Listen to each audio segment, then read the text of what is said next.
Compressible flow, tutorial number 14. A gas with a molar mass of 44 and a specific heat ratio of 1.67 flows through a channel at supersonic speed. The temperature of the gas in the channel is 10 degrees Celsius. A photograph of the law reveals weak wave originating at imperfections in the wall running across the flow at an angle to 45 degrees to the flow direction. Find the Mach number and the velocity in the flow.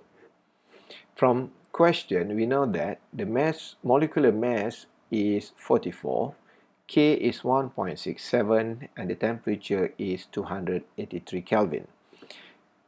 And we found that the experimental here gives us a Mach angle, which is equal to 45 degrees Celsius. So we could write as Mach number is equal to 1 over sine alpha, which alpha is equal to 45 degree, and we could get the Mach number is equal to 1.414. And then we could calculate the velocity here by multiply the Mach number and speed of sound. We substitute all the value here, and we could get that the velocity is 422.6 meter per second.